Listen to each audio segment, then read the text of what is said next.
Picture this. The CEO of the most hyped tech company on earth just admitted his $200 per month subscription loses money on every single customer. Not a little money. Not break even with growth potential. Loses money. And Wall Street's response? They valued his company at $500 billion anyway. Welcome to the AI bubble, where we went from cool chatbot to $7 trillion gamble in 24 months, and why the people writing the checks might be in for the rudest awakening since 2008. November 30th, 2022. Just a regular Wednesday, unremarkable. Cold brew flowing, engineers debugging code. Then OpenAI dropped ChatGPT. Within 48 hours, the internet had a new obsession. People were using it to write breakup texts, debug code, explain black holes, and generate bedtime stories. Dad, I'm talking to an AI that knows everything. It just explained quantum entanglement using Minecraft terms. Did I hear Minecraft? It has 1 million users in the first 5 days of launch. 2 months later, 100 million users. Fastest growing app in history. Instagram took 2.5 years to hit 100 million. Facebook took 4.5 years. ChatGPT did it in 60 days. And Silicon Valley, absolute panic. Inside Google's headquarters, executives were having a meltdown.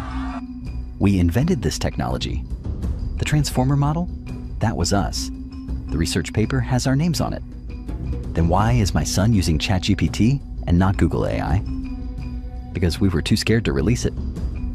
Well, release something now. Call it Bard, Gemini, whatever. Ship it. Google scrambled. They had the tech. They'd had it for years, but they were terrified of what it might say. Of lawsuits? Of bad press? OpenAI had no such fears. They shipped first. And in tech, first mover advantage is everything. Within weeks, Microsoft threw $10 billion at OpenAI, with another $3 billion on standby. Google panic-launched Bard, which immediately hallucinated in its first demo. Amazon started dumping billions into Anthropic. We're a dog-walking app, but the route optimization uses machine learning? Say no more. Here's $50 million. Don't you want to see our demo? Shut up and take my money. By mid-2023, if your slide deck mentioned neural networks or large language models, you were basically printing money. Companies with zero revenue, no product, just a team and a Google Doc, were raising $100 million rounds. The bubble gave us technological marvels like AI-powered toothbrushes, AI recipe generators, AI dating coaches.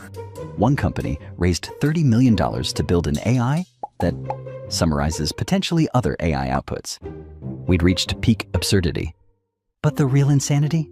The GPU shortage? These little computer chips, which look like harmless circuit boards, became more valuable than gold or oil. NVIDIA became one of the most valuable companies on Earth. Their CEO, Jensen Huang, started wearing leather jackets to conferences like he was the Mick Jagger of semiconductors, and he kind of was. Renting a single top-tier H100 GPU costs about $3 an hour. Sounds cheap, right? But startups don't need one. They need hundreds. A small startup trying to train just one model might rent a 500-chip cluster. That's $1,500 per hour. $36,000 per day, over $1.1 million per month, just for renting GPU. Yet, companies were still hoarding GPUs, like doomsday preppers stockpile canned beans. NVIDIA couldn't manufacture them fast enough.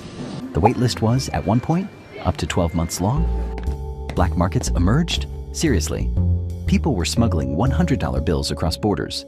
By 2024, everything was AI-powered. Your toaster burns bread with 10% more efficiency. Your calendar app suggests meeting times using algorithms. Your grocery store self-checkout, just a camera, but now it's machine learning. The party was in full swing, champagne flowing, checks clearing. Then somebody asked the uncomfortable question, how much does this actually cost? January 2025. Sam Altman, CEO of OpenAI, face of the AI revolution, tweeted something that made every investor's blood pressure spike. Insane thing. We are currently losing money on OpenAI Pro subscriptions. People use it much more than we expected. Yep, you heard it right. OpenAI charges $200 per month for their Pro tier. and they lose money on every single subscriber, which means the more successful they are, the more money they lose at this rate. When they launched ChatGPT Plus at $20 per month, their entire pricing strategy was test two prices, $20 and $42. See which people complain about less, pick that one. No market research, no cost analysis, just vibes. That's how a $500 billion company priced its flagship product. Vibes. But wait, it gets worse. OpenAI's 2024 finances?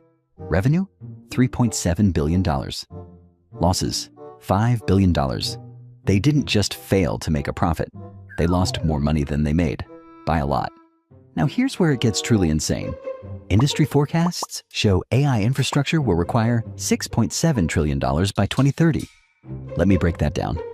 $5.2 trillion directly for AI infrastructure, GPUs, accelerators, power upgrades, cooling, and data center construction, while the remaining $1.5 trillion goes to traditional, non-AI cloud infrastructure.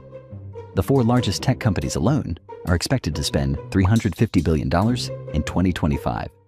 1 year. And here's the kicker. To justify these costs, the AI industry needs to generate $2 trillion in annual revenue by 2030. Current total AI revenues? Somewhere around $200 billion. That's a 10 times gap. 100 billion? Yup, that's the number.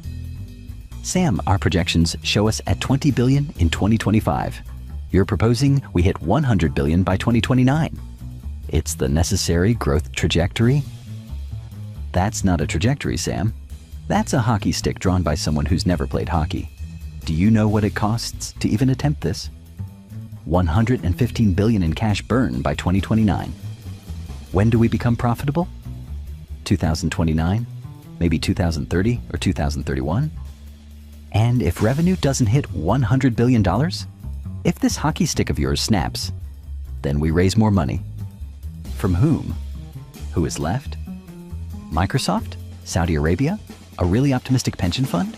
Plenty of fish in the sea, guys. Since 2021, private investors have pumped hundreds of billions into AI startups. Most of that went to just 10 companies, whose combined valuations swelled by nearly $1 trillion. Everyone's betting they'll become the next Google. Then the failures started rolling in. ChatGPT hallucinated, tech speak for completely making things up, and cited research papers that don't exist, legal cases that never happened, and statistics from an alternate dimension. Google's AI told users to put glue on pizza to make cheese stick better. It learned this from a Reddit joke. Yes, really. The lawsuits arrived next.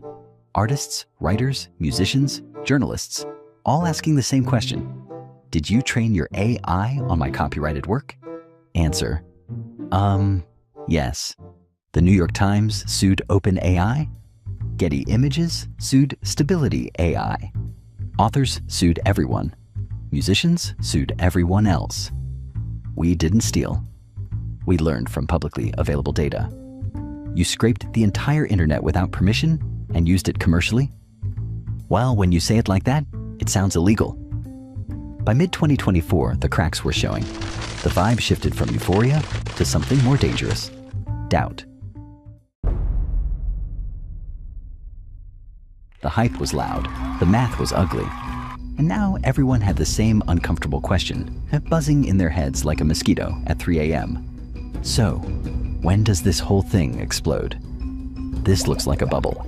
The losses are insane. The valuations are delulu. But this bubble isn't popping the same way the dot-com bubble did. Why? Because the people inflating it are also the people with the biggest wallets on Earth. Unlike 1999, when startups had zero revenue and 17 foosball tables, today's AI bubble is being funded by big tech companies that actually make money. Real money. Buy an entire country if we feel bored money. Microsoft prints billions from Azure. Google prints billions from ads. Meta prints billions from showing you memes your cousin already sent on WhatsApp. These giants aren't investing in AI because it's profitable. They're investing because they're terrified of being the ones who didn't. If AI becomes the next iPhone moment, the next Google moment, the next entire world changes overnight moment, then the company that slowed down becomes BlackBerry. And nobody wants to be BlackBerry? Think of big tech like poker players who all brought unlimited chips. If Microsoft folds, Google wins. If Google folds, Amazon wins. If Amazon folds, Meta wins. No one blinks. No one folds. Everyone keeps raising the stakes. And that brings us to the real uncomfortable question. If everyone keeps spending, how do bubbles ever pop?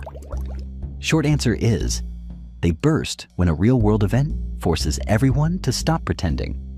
And historically, that event usually comes in three forms. One, the money suddenly disappears. The dot-com bubble didn't collapse because websites were dumb. It collapsed because the cash spigot shut off. Interest rates rose. Borrowing got expensive. Funding vanished, and thousands of companies evaporated overnight. If interest rates rise anytime soon, and big techs tighten their budgets, the AI bubble ends instantly. 2. A big, embarrassing meltdown happens. Every bubble has a moment, one spectacular failure that freaks everyone out. .com had earnings disasters. 2008 had Lehman. Crypto had FTX. AI's version could be a giant lab revealing massive losses, a botched model launch, or a lawsuit that freezes everything. So, where are we right now? Big tech is still spending. No meltdown earnings call yet. No FTX-level scandal.